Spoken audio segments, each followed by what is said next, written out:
ಎಲ್ಲರಿಗೂ ನಮಸ್ಕಾರ. ಜಸ್ವಿ ಚಾನಲ್ಗೆ ನಿಮಗೆ ಸ್ವಾಗತ.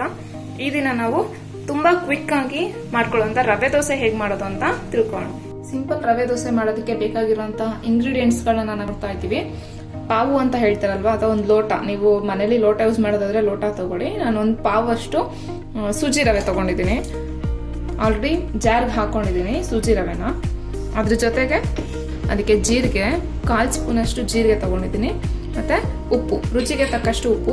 ನಿಮಗೆ ಗೊತ್ತಾಗ್ಲಿಲ್ಲ ಅಂತಂದ್ರೆ ಸ್ಪೂನಲ್ಲಿ ಹಾಕೊಳ್ಳಿ. ನಾನು ಒಂದು ಚಿಕ್ಕ ಸ್ಪೂನಲ್ಲಿ 1 ಸ್ಪೂನ್ ಅಷ್ಟು ಉಪ್ಪು ಹಾಕೋತಾ ಇದ್ದೀನಿ. ಇದನ್ನ ನೀರು ಹಾಕಿ ಇವಾಗ ರುಬ್ಕೊಳ್ಳೋಣ. ನೀರು ಹಾಕ್ಬೇಕಾದ್ರೆ ಅದು ದೋಸೆ ಹಿಟ್ಟಿನ ಹದಕ್ಕೆ ಬರಬೇಕು, ಅಷ್ಟು ನೀರನ್ನ ನೋಡ್ಕೊಂಡು ಹಾಕೊಳ್ಳಿ. ನಾನು ಮೊದಲಿಗೆ ಅರ್ಧ ಲೋಟ ಅಷ್ಟು ನೀರು ಹಾಕೋತಾ ಇದ್ದೀನಿ. ನೋಡಿ, ಇದೀಗ ಆಗಿದೆ. ನಾನು 1 ಲೋಟ ನೀರು ತಗೊಂಡಿದ್ದೆ, 3/4 ಲೋಟದಷ್ಟು ನೀರು ಹಾಕಿದ್ದೀನಿ. ನೋಡಿ, ಈ ತರ ಸ್ವಲ್ಪ ಗಟ್ಟಿಯಾಗಿ ರುಬ್ಕೊಂಡಿದ್ದೀನಿ. ಸೊ ದಟ್ ನಾವು ಶಿಫ್ಟ್ ಮಾಡಬೇಕಾದ್ರೆ ಮತ್ತೆ ದೋಸೆ ಹಾಕ್ಬೇಕಾದ್ರೆ ನಮ್ಗೆ ಯಾವ ಹದ ಬೇಕೋ ಅದಕ್ಕೆ ನಾವು ನೀರು ಹಾಕಿ ಮಿಕ್ಸ್ ಮಾಡ್ಕೋಬಹುದು. ನೋಡಿ, ರುಬ್ಕೊಂಡಿರೋ ಮಿಶ್ರಣನ ನಾನೀಗ ಒಂದು ಪಾತ್ರೆಗೆ ಹಾಕೋತಾ ಇದ್ದೀನಿ. ನೋಡಿ, ಇವಾಗ ಇದು ತುಂಬಾ ಗಟ್ಟಿಯಾಗಿದೆ. ನಾವು ಈ ತರ ದೋಸೆ ಹಾಕೋದಕ್ಕಾಗಲ್ಲ. ಇದನ್ನ ತವಾ ಮೇಲೆ ಹಾಕಿದ್ರು ಕೂಡ ಅದು ರೊಟ್ಟಿ ತರ ಆಗ್ಬಿಡುತ್ತೆ. ಅದಕ್ಕೋಸ್ಕರ ನಾನು ಇದಕ್ಕೆ ಸ್ವಲ್ಪ ನೀರು ಹಾಕೋತಾ ಇದ್ದೀನಿ. ರುಬ್ಬಿರೋ ಮಿಶ್ರಣದಲ್ಲಿ ಏನ್ ಜಾರಲ್ಲಿ ಇತ್ತು ಅದಕ್ಕೆ ನೀರು ಹಾಕಿ ಸೇರಿಸ್ಕೊತಾ ಇದ್ದೀನಿ.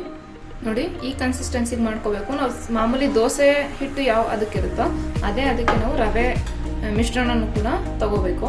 ದೋಸೆ ತವ ಕಾಯೋದಕ್ಕೆ ಇಟ್ಟಿದ್ದೀನಿ. ಇವಾಗ ನಾವು ದೋಸೆ ಹಾಕೋಣ.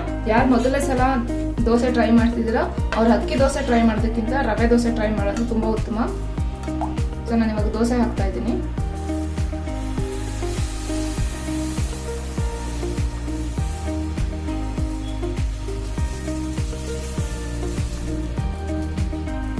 ದೋಸೆ ಮುಗಿಸ್ಬೇಕಾದ್ರೂ ಅಷ್ಟೇನೆ ಅದರಲ್ಲಿರುವಂತ ತೇವಾಂಶ ಫುಲ್ ಹೋದ್ಮೇಲೆ ಆಮೇಲೆ ನಾವು ದೋಸೆನ ಮಗ್ಚಬೇಕು.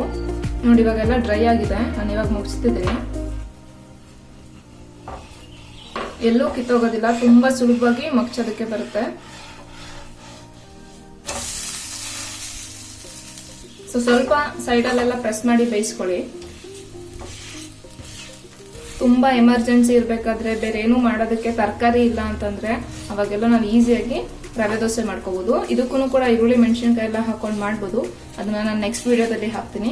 ಅದು ಸಿಂಪಲ್ ಆಗಿ ತುಂಬಾ ದಿಢೀರ್ ಅಂತ ಮಾಡ್ಕೊಳ್ಳುವಂತ ಒಂದು ಬ್ರೇಕ್ಫಾಸ್ಟ್. ನೋಡಿ, ಎಲ್ಲ ಕೆಂಪಾಗಿದೆ. ಇವಾಗ ಇದು ಬೆಂದಿದೆ. ಈಗ ಬಿಸಿ ಬಿಸಿ ಆಗಿರೋಂತ ತುಂಬಾ ಸಾಫ್ಟ್ ಆಗಿ ಬಂದಿರೋಂತ ರವೆ ದೋಸೆ ರೆಡಿ ಆಗಿದೆ. ಕಾಯಿ ಚಟ್ನಿ ಜೊತೆಗೆ ಇದನ್ನ ಸರ್ವ್ ಮಾಡ್ಬೋದು.